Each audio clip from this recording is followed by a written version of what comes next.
बिस्मिल्लाहिर्रहमानिर्रहीम। Dear students, welcome to excellence online education. Physics की class में खुशामदीद। फिजिक्स में हमारे पास चैप्टर नंबर 11 जिसका नाम है हीट। इसका जो टॉपिक हमारा चल रहा था वो था सेकंड लॉ ऑफ थर्मोडायनामिक्स। आपको याद होगा हम थर्मोडायनामिक्स का टॉपिक पढ़ रहे हैं जी। थोड़ा सा इनको रिपीट कर लेते हैं क्योंकि काफी टाइम हो गया इसको पढ़े हुए। थर्मोडायनामिक्स मैंने आपको बताया था जी। थर्मोडायनामिक्स क्या होता है? फिजिक्स की एक ब्रांच है जिसमें हम हीट और उससे पैदा होने वाला जो वर्क होता है उसको पढ़ते हैं। हीट और वर्क को कंबाइन स्टडी किया जाता है थर्मोडायनामिक्स में। फिर इस थर्मोडायनामिक्स में हमने जो है सबसे पहले पढ़ा first law of thermodynamics. First law of thermodynamics क्या है कि एक सिस्टम में अगर आप हीट एनर्जी देंगे ना तो वो हीट एनर्जी ना कम होगी ना ज़ाया होगी, फिक्स होगी। या इसको दूसरे अल्फाजों में हम ऐसे कहते हैं कि अगर हम एक सिस्टम में हीट एनर्जी प्रोवाइड करेंगे तो उस हीट एनर्जी का थोड़ा बहुत जो है वर्क हो जाएगा और जो बाकी बची हुई होगी हीट एनर्जी उससे इंटरनल एनर्जी चेंज हो जाएगी। हाँ, ये दोनों बराबर होंगे, ये नहीं है कि इन दोनों का सम जो है वो हीट से ज्यादा है। ये इसकी इक्वेशन बनी थी जी, Q equals to delta U plus delta W। यानी अगर आपने एक सिस्टम को हीट एनर्जी दी तो देख लें दो काम हो रहा है। एक तो सिस्टम ने वर्क किया है और सिस्टम की इंटरनल एनर्जी चेंज हो गई। दोनों को प्लस करें तो कितने बराबर होगी? दोनों को प्लस करेंगे तो आप हीट के बराबर होगी, ना हीट से ज्यादा ना हीट से कम। फिर हमने इस फर्स्ट लॉ ऑफ थर्मोडायनेमिक में चार केसेस पढ़े थे, आइसोबैरिक, आइसोकोरिक, आइसोथर्मल और एडियाबैटिक। ठीक है जी, ये फर्स्ट लॉ था। फिर हमने सेकंड लॉ को पढ़ना था, सेकंड लॉ ऑफ थर्मोडायनेमिक्स। ये हमने पढ़ तो लिया, लेकिन सेकंड लॉ ऑफ थर्मोडायनेमिक्स को पढ़ने से पहले मैंने आपको दो डिवाइसेस पढ़ाई, एक हीट इंजन, और एक रेफ्रिजरेटर। ठीक है जी, एक दूसरे की अपोजिट है ये क्या है? एक दूसरे की अपोजिट। हीट इंजन क्या होता है जी? हीट इंजन एक ऐसी डिवाइस है जिसमें हॉट से कोल्ड की तरफ हीट जाती है। क्या होता है? हॉट से कोल्ड की तरफ हीट जाती है।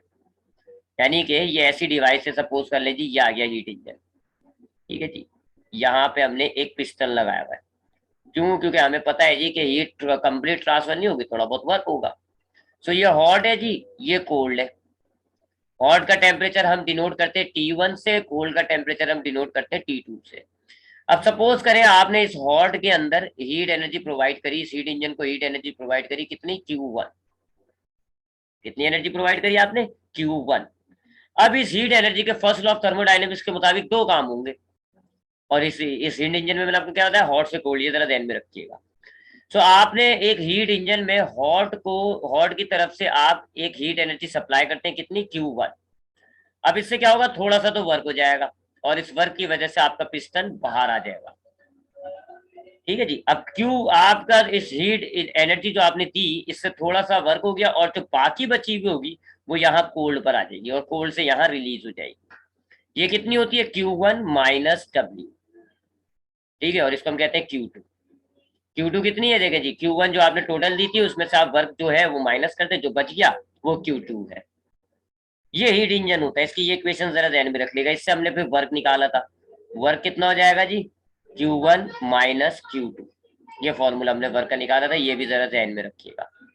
सो हीट इंजन क्या है? एक ऐसी डिवाइस होती है जिसमें हम ऐसी डिवाइस होती है जिसमें हम हीट एनर्जी से मैकेनिकल वर्क करते हैं। ये जो वर्क हो रहा है ना, ये मैकेनिकल वर्क है। हमने हीट एनर्जी दी और उससे हमें क्या मिल रहा है जी? Mechanical work. इसकी वर्किंग कैसे होती है ये मैंने आपको बताया कि आप हॉट में हीट प्रोवाइड करेंगे, थोड़ा सा आपको मैकेनिकल वर्क मिल जाएगा और जो बाकी बची हुई हीट एनर्जी होगी वो कोल्ड रिजर्वायर से निकल जाती है। ये हीट इंजन होता है। जबकि रेफ्रिजरेटर क्या है जी? इसको उल्टा करते हैं। रेफ्रिजरेटर एक ऐसी डिवाइस होती है जिसमें हम कोल्ड से हॉट की तरफ हीट लेकर जाते हैं और इसमें हमें ये रेफ्रिजरेटर काम करके नहीं देता, बल्कि हमें यहाँ वर्क करना पड़ता है। अभी आ गया जी आपके पास रेफ्रिजरेटर। ठीक है जी, यहां से आप पिस्टन को अंदर दबाएंगे। सो आप ये क्या कर रहे हैं जी? नेगेटिव वर्क कर रहे हैं, यानी आप सिस्टम पर वर्क कर रहे हैं।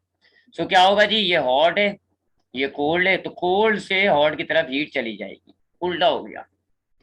तो ये दोनों हमने काफी डिटेल में पढ़े थे। मैंने आपको इसकी कुछ न्यूमेरिक वैल्यूज लेके इसको आपको एक्सप्लेन भी किया था, पुरानी वीडियो मौजूद है, देख लिएगा, फिर भी कोई सवाल हो तो पूछ लिएगा। तो हमने सेकंड लॉ ऑफ थर्मोडायनेमिक्स को पढ़ने से पहले हीट इंजन को पढ़ा क्या होता है और रेफ्रिजरेटर को पढ़ा। हीट इंजन क्या है, एक ऐसी डिवाइस जो कि हीट को वर्क में कन्वर्ट करती है, और रेफ्रिजरेटर क्या है जी, एक ऐसी डिवाइस जो कोल्ड से हॉट की तरफ हीट लेके जाती है। हीट इंजन में क्या होता है, जब आप एक हॉट रिजर्वायर को एनर्जी दोगे तो थोड़ा सा वर्क होगा, और जो बाकी बची हुई होगी वो कोल्ड रिजर्वायर की तरफ से जाया हो जाती है।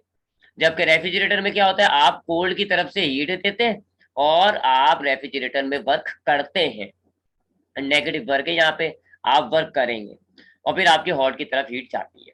अब आते हैं सेकंड लॉ पर। हमने सेकंड लॉ भी पढ़ लिया था, ये देखें लिखा हुआ, कैल्विन स्टेटमेंट और क्लॉसियस। हमारे पास सेकंड लॉ की दो स्टेटमेंट्स होती है। सेकंड लॉ को दो अलग अलग साइंटिस्ट ने दो अलग अलग स्टेटमेंट्स के जरिए बताया।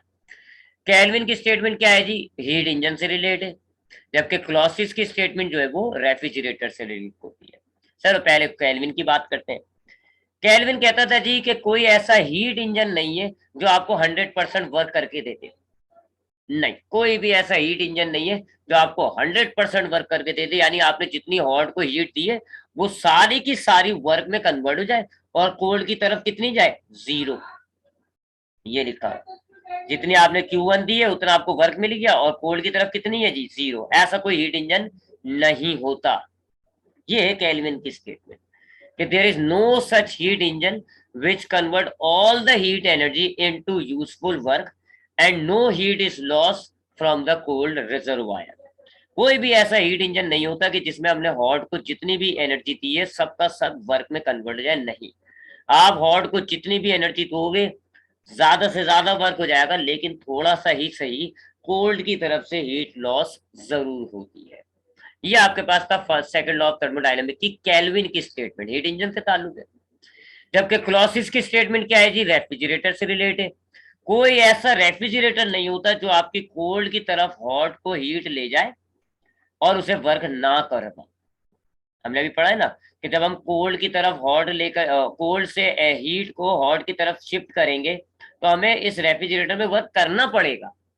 जो हम हमारे घरों के जो रेफ्रिजरेटर होते हैं उसके अंदर हम इलेक्ट्रिक एनर्जी सप्लाई करके ये वर्क करा देते हैं, ठीक है, ये वर्क लाजमी होगा। कोई ऐसा रेफ्रिजरेटर नहीं होगा जो आपकी कोल्ड से हीट लेके हॉट की तरफ चले जाए और वर्क कितना करना पड़े आपको, 0। ऐसा कोई रेफ्रिजरेटर नहीं होगा। तो ये दो स्टेटमेंट है, केल्विन की एक क्लॉसियस की, दोनों बज़ाहिर हमें डिफरेंट लग रही है। केल्विन की स्टेटमेंट हीट इंजन से ताल्लुक रखती है और क्लॉसियस की स्टेटमेंट जो है वो रेफ्रिजरेटर से ताल्लुक रखती है। केल्विन की स्टेटमेंट में क्या है कि कोई ऐसा परफेक्ट हीट इंजन नहीं है जिसके अंदर कोल्ड रिजर्वायर की तरफ से कोई हीट लॉस ना हो, अलग स्टेटमेंट है। क्लॉसियस क्या कहता है, कोई ऐसा रेफ्रिजरेटर नहीं है जो बगैर वर्क दिए काम कर ले, ये भी अलग स्टेटमेंट है। लेकिन अब हमें ये प्रूफ करना है कि ये दोनों बात एक ही है, बस अलग अलग डिवाइसेस पे बात हो रही है, लेकिन बात एक ही है। ये एक ही सिक्के दो रूप है, एक ही सिक्के के दो रूप हैं, ये बात एक ही है। इस बात को साबित करना है, ये हमारा आज का पहला टॉपिक होगा। तो हमें अभी साबित क्या करना है जी, अब हमें साबित करना है equivalency, equivalency of Kelvin's and Clausius statement. ये जो दोनों ने आपके पास, एक स्टेटमेंट केल्विन ने दी है, एक आपको क्लॉसियस ने दी है, आपको साबित ये करना है कि ये दोनों स्टेटमेंट इक्वल होती है, बात एक ही है। बस फर्क क्या है, एक हीट इंजन के मुताबिक बोल रहा है, एक जो है वो रेफ्रिजरेटर के मुताबिक बोल रहा है। अगर आपने ये बात साबित कर दी कि ये दोनों स्टेटमेंट यानी कि केल्विन की स्टेटमेंट जो है वो बराबर है क्लॉसियस की स्टेटमेंट के, तो फिर आप कह सकते हो हाँ जी दोनों को हम सेकंड लॉ ऑफ थर्मोडायनेमिक्स कहते हैं। बस ये है कि अगर आपने second law of thermodynamics refrigerator के हवाले से बात करनी है तो क्लॉसियस की स्टेटमेंट पढ़ेंगे, और अगर हीट इंजन के हवाले से बात करनी है तो केल्विन की। सो अब हम साबित करते हैं जी कि ये दोनों स्टेटमेंट्स एक ही है, इक्विवेलेंसी। इसके लिए हम कंसीडर क्या करते हैं जी, हमें एक को गलत साबित करते हैं, हम एक को गलत कंसीडर कर लेते हैं। आपने मैथ में थ्योरम पढ़ा होगा, आपने मैट्रिक में थ्योरम्स पढ़े होंगे, अक्सर आपने देखा है थ्योरम्स के अंदर एक ट्रिक होती है कि हमें जो बात साबित करनी होती है ना, हम उसको गलत बोलते हैं। आगे जाके अगर हम गलत साबित हो गए तो जाहिर बात है फिर हमारी बात सही साबित हो गई। ये थ्योरम वाला तरीका अपनाएंगे। हम एक स्टेटमेंट को कहेंगे केल्विन की या क्लॉसियस की, हम इनमें से कहेंगे जी एक स्टेटमेंट गलत है, और अगर ये दोनों बराबर है तो क्या होगा, दूसरी भी गलत हो जाएगी। अगर सपोज करें let Kelvin statement is false, Kelvin की जो स्टेटमेंट है वो गलत है, हम ये कंसीडर करें अगर हम केल्विन की स्टेटमेंट जो है वो क्या है, इज इनकरेक्ट। सो अगर हम ये कंसीडर करें कि केल्विन की स्टेटमेंट गलत है, झूठी है, और नाम यानी गलत बनाई हुई उसकी स्टेटमेंट, तो अगर केल्विन और क्लॉसियस की स्टेटमेंट दोनों एक ही जैसी है, इक्वल है, तो अगर केल्विन की स्टेटमेंट गलत हो जाएगी तो फिर क्या होगा, सो क्लॉसियस की स्टेटमेंट भी गलत हो जानी चाहिए। क्लॉसियस की जो स्टेटमेंट है वो भी क्या हो जाएगी, इज इनकरेक्ट। अगर ये चीज हो गई तो हम कहेंगे हाँ जी ये दोनों स्टेटमेंट्स बराबर, जी हमारी ट्रिक रहेगी। तो हमें साबित क्या करना है जी, हमारे पास दो अलग अलग स्टेटमेंट है, एक केल्विन की एक क्लॉसियस की। हमें साबित करनी है कि ये दोनों स्टेटमेंट्स बराबर है, के इक्वल्स टू सी। हमें साबित करनी है दोनों स्टेटमेंट्स क्या है, आपस में बराबर। सो हम क्या करेंगे, हम केल्विन की स्टेटमेंट को गलत मान के चलते हैं। हम कंसीडर करते हैं कि जी केल्विन की स्टेटमेंट गलत है, अगर अगर दोनों बराबर है तो केल्विन गलत तो क्लॉसियस भी गलत हो जाएगा। अगर क्लॉसियस गलत हो गया तो इसका मतलब क्या है, ये दोनों स्टेटमेंट बराबर है। चले जी, अब हम मानते हैं जी कि केल्विन की स्टेटमेंट गलत है। अब केल्विन क्या कहता था, कोई ऐसा हीट इंजन नहीं है जो आप जिसको जितनी एनर्जी दो उतना ही वर्क कर ले, ऐसा नहीं होता। हम कहते हैं नहीं जी ऐसा इंजन मैंने बना लिया, ये ले जी मैंने बना लिया, ये मेरे पास एक हीट इंजन है, ठीक है जी, ये हीट इंजन आ गया, ठीक है जी। इसका ये जो है वो हॉट रिजर्वायर है और ये जो है वो कोल्ड रिजर्वायर है, ठीक है जी।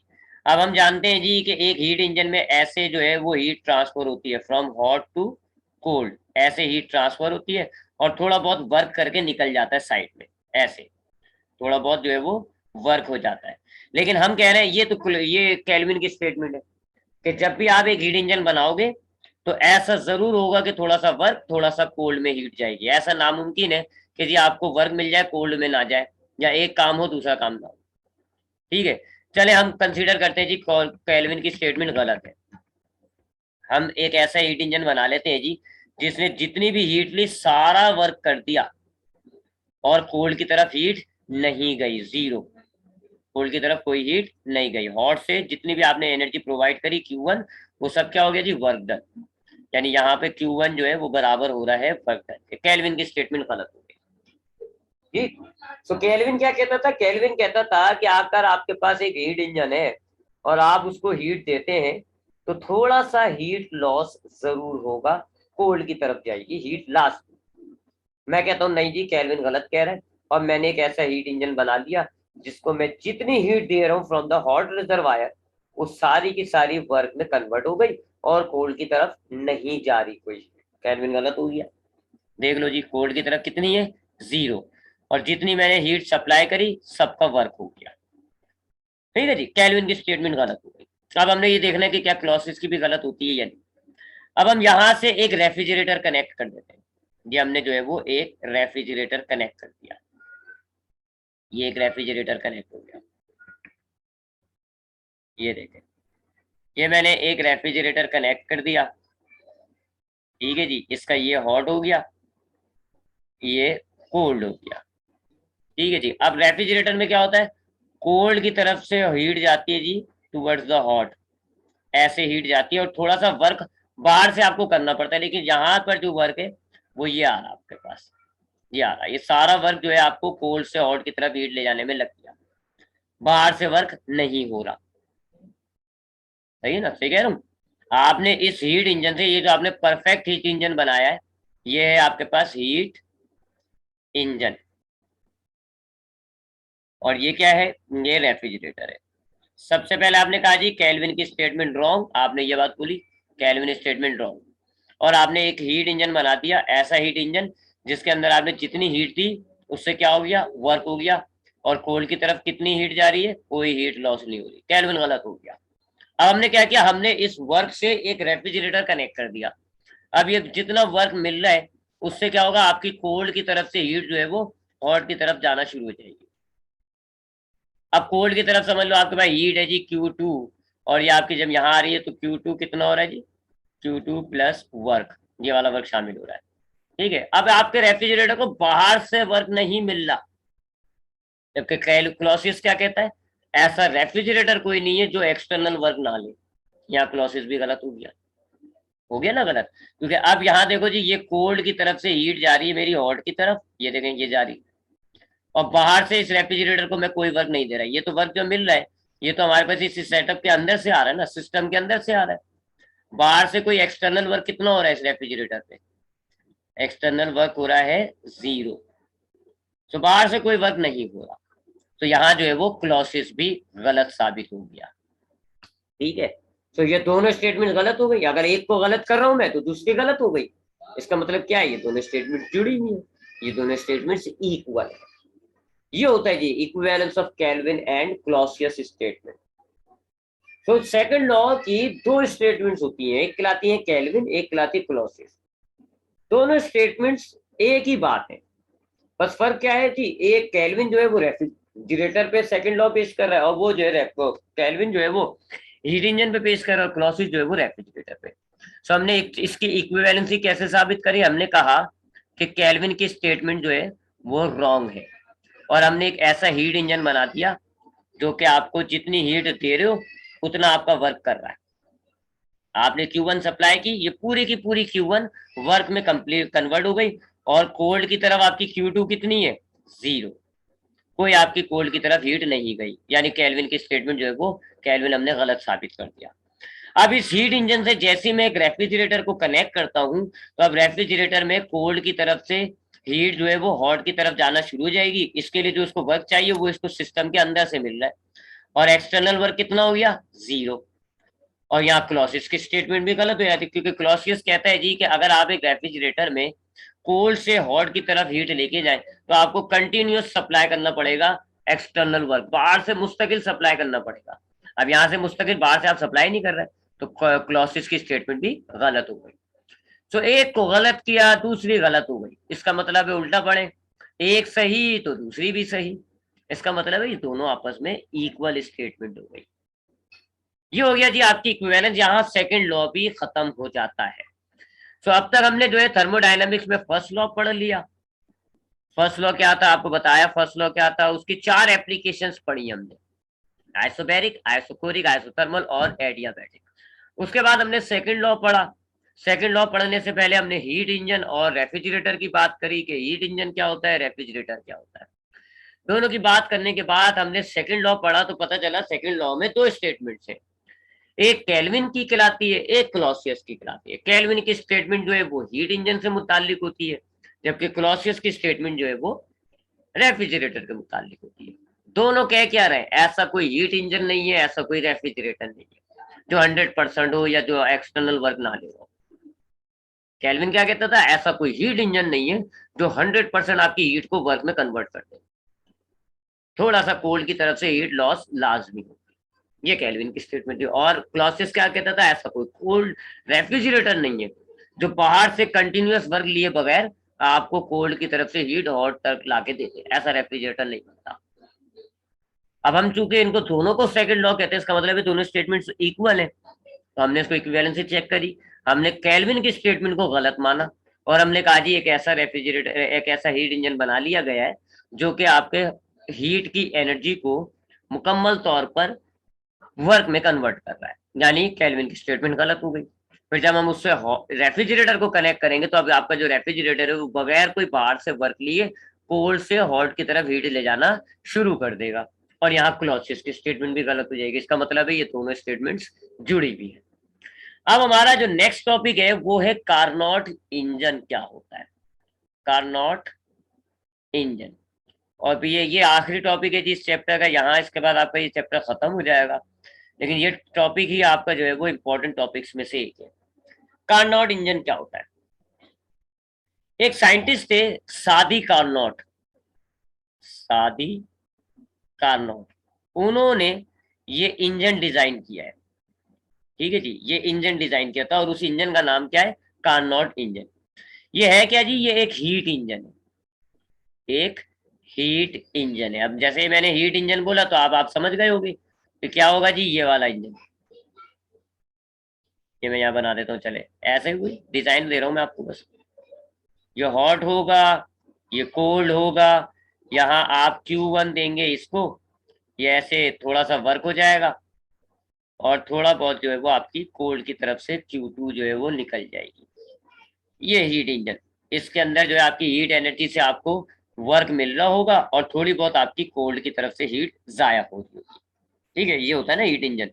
आप जितनी हीट दे रहे होते हो थोड़ा सा आपको उसका मैकेनिकल वर्क मिल जाता है और आपकी बाकी जो है वो हीट लॉस हो जाती है कोल्ड की तरफ से। तो सादी कार्नोट एक फ्रेंच था जी, इसने जो है एक ऐसा हीट इंजन डिजाइन किया था जो कि आइडियल था। आइडियल आइडियल हीट इंजन कह लो आप इसको। यानी इसकी आइडियल से मुराद हो गया इसकी मैक्सिमम इफिशिएंसी है, मैक्सिमम इफिशिएंसी। यानी ये एक ऐसा इंजन है जो आपकी एनर्जी को जो ले रहा है ना, Q1 जो ले रहा है, वो आपकी ज्यादा से ज्यादा वर्क कर पाएगी और बहुत कम मिनिमम तरीन हीट जो है वो लॉस हो रही है बस। जाहिर बात है इसको जीरो तो नहीं कर सकते, फिर तो वो केल्विन की स्टेटमेंट गलत हो जाएगी ना। तो ये क्या है जी, एक ऐसा इंजन है जिसके अंदर आपका जो आप जो हीट प्रोवाइड कर रहे हो उससे जो आपको वर्क मिल रहा है ना, वो तकरीबन ऑलमोस्ट वर्क के बराबर है और आपकी जो Q1 लॉस हो रही है ना, वो तकरीबन जीरो की तरफ है, यानी तकरीबन जीरो के बराबर है, ऑलमोस्ट जीरो। तो ये मैक्सिमम हो गया ना, ज्यादा से ज्यादा आपको काम मिल रहा है। जाहिर है Q2 जो है कोल्ड की तरफ से जो लॉस हो रही है वो जीरो नहीं हो सकती, फिर तो ये सेकंड लॉस गलत हो जाएगा और फिर ऐसा इंजन हो ही नहीं सकता। सेकंड लॉस सही बात है। तो कार्नोट इंजन क्या है जी, एक सादी कार्नोट का डिजाइन किया हुआ एक ऐसा हीट इंजन है जिसको हम कहते हैं कि ये आइडियल हीट इंजन है। आइडियल क्यों कहा जाता है? क्योंकि इसकी मैक्सिमम इफिशिएंसी होती है, ये जितनी हीट लेता है उसमें से ज्यादा हीट को वर्क में कन्वर्ट कर देता है और बहुत ही कम एनर्जी, हीट एनर्जी जो है वो कोल्ड की तरफ से जाया हो रही है। इतनी, बस इससे ज्यादा एफिशिएंसी नहीं हो सकती। याद रखिएगा ऐसा कोई इंजन नहीं है, ये सिर्फ एक हाइपोथेटिकल इंजन है, हाइपोथेटिकल इंजन। यानी रियल लाइफ में आपने इतनी इफिशिएंसी का, जो इफिशिएंसी कार्नोट इंजन की आ रही होती है, इतनी इफिशिएंसी का हमने इंजन नहीं बनाया। ये इसने बस आपको कागज पे बना के दिखाया था कि बेटा ऐसे कर लो, ऐसे कर लो, ऐसे कर लो, तो आपको जो हीट इंजन आएगा वो मैक्सिमम इफिशिएंसी के साथ होगा।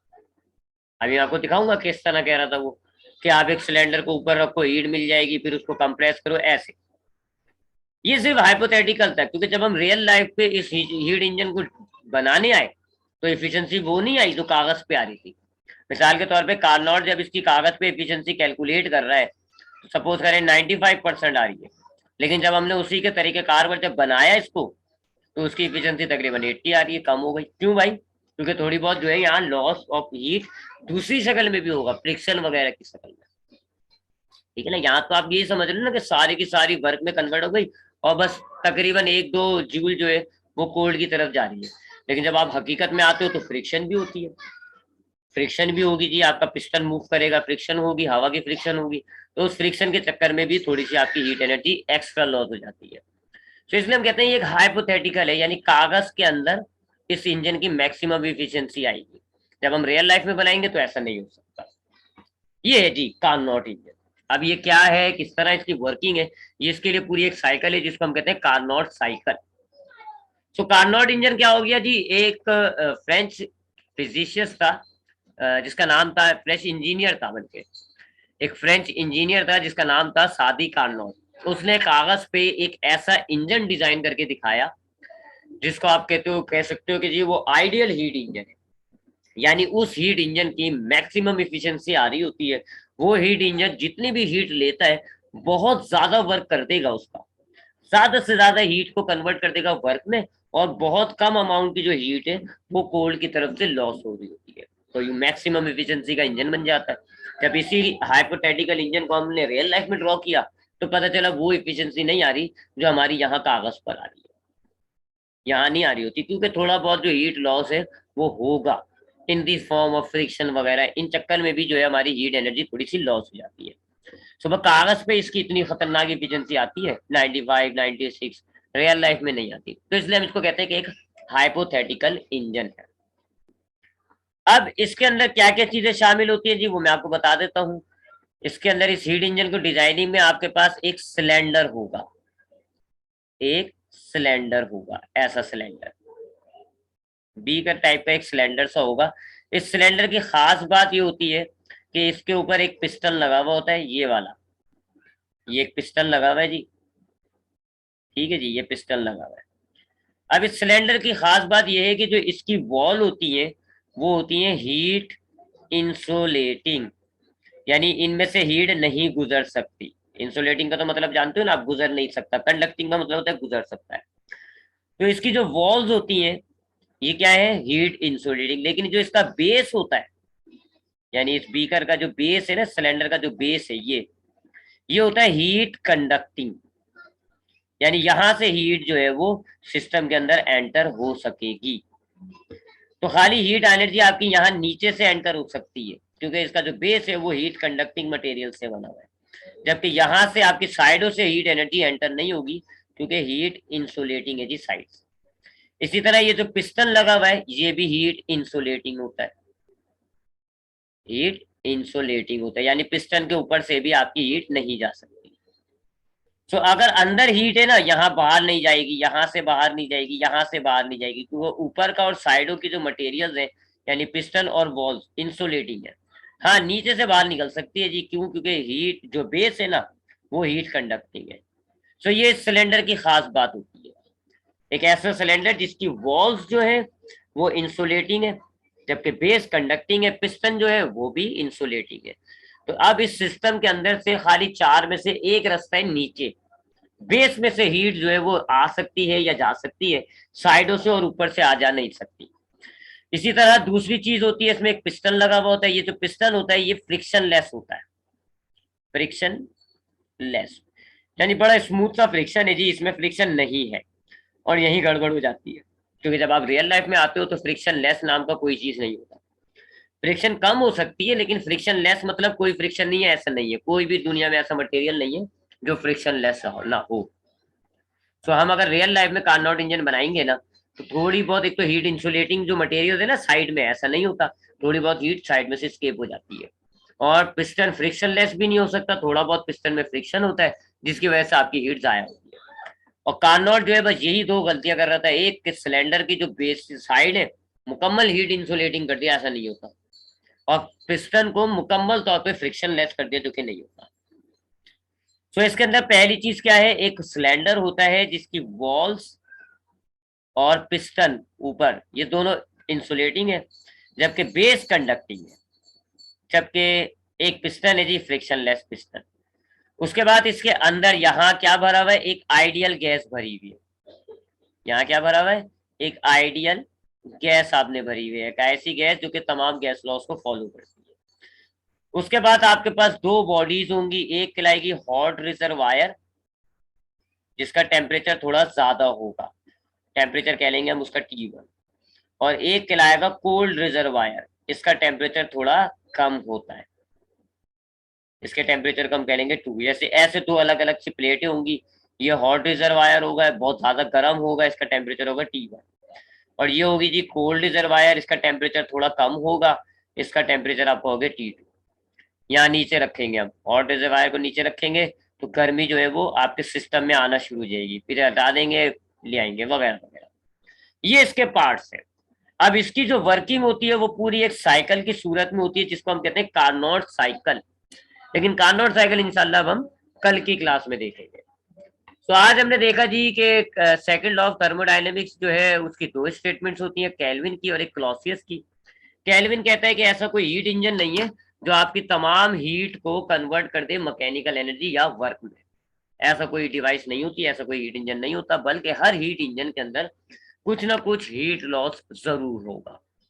जबकि क्लॉसियस कहते थे ऐसा कोई रेफ्रिजरेटर नहीं है जो कोल्ड से हॉट की तरफ हीट ले जाए बगैर किसी एक्सटर्नल वर्क के। हर रेफ्रिजरेटर को काम करने के लिए एक्सटर्नल वर्क चाहिए होगा, ये क्लॉसियस की स्टेटमेंट थी। फिर हमने साबित किया कि ये दोनों स्टेटमेंट्स एक दूसरे से जुड़ी हुई है। कैसे साबित किया, अगर हमने एक स्टेटमेंट को गलत साबित कर दिया और दूसरी भी गलत हो जाए तो इसका मतलब है ये दोनों स्टेटमेंट्स एक दूसरे से जुड़ी हुई है। हमने यही किया, हमने केल्विन की स्टेटमेंट को गलत माना, और क्या हुआ जी, अगर केल्विन की स्टेटमेंट गलत है तो क्लॉसियस की भी गलत हो गई। इसका मतलब है ये दोनों स्टेटमेंट जुड़ी हुई। फिर हमने बात की कार्नोट इंजन की। सादी कार्नोट एक फ्रेंच इंजीनियर था, उसने एक ऐसा हीट इंजन डिजाइन किया था जिसकी कागज पर मैक्सिमम इफिशियंसी आ रही थी। उस हाइपोथेटिकल इंजन को हम कहते हैं कार्नोट इंजन। याद रखिएगा, इसकी मैक्सिमम इफिशियंसी है, 100% इफिशियंसी नहीं है। ऐसा नहीं हो सकता कि आपने जितनी हीट दी सारा वर्क हो जाए, नहीं, 100% इफिशियंसी नहीं है, मैक्सिमम है। यानी आप जितनी हीट दे रहे हो उसमें से मैक्सिमम हीट जो है वो वर्क में कन्वर्ट हो जाएगी, और बहुत ही कम हीट जो है वो आपकी कोल्ड रिजर्वायर से लॉस होगी। रियल लाइफ में ऐसा हीट इंजन कोई भी नहीं है जी। हर हीट इंजन जो है ठीक ठाक एनर्जी को लॉस कर देता है। फिर हमने इसके इक्विपमेंट्स देखे जी। एक तो सिलेंडर है, एक ऐसा सिलेंडर जिसकी वॉल हीट इंसुलेटिंग है, बेस हीट कंडक्टिंग है। एक फ्रिक्शन लिया, वो फ्रिक्शन भी हीट इंसुलेटिंग है और फ्रिक्शन लेस है। इस सिलेंडर में आइडियल गैस भरी हुई है और दो अलग प्लेटें हैं आपके पास। एक हॉट रिजर्वायर कहलाएगी, उसका जरा ज्यादा टेम्परेचर होगा T1। एक कोल्ड रिजर्वायर कहलाएगी, उसका टेम्परेचर थोड़ा कम होगा, हम कहेंगे उसको T2। यहाँ हम अपनी आज की क्लास को वाइंड अप करेंगे। अगर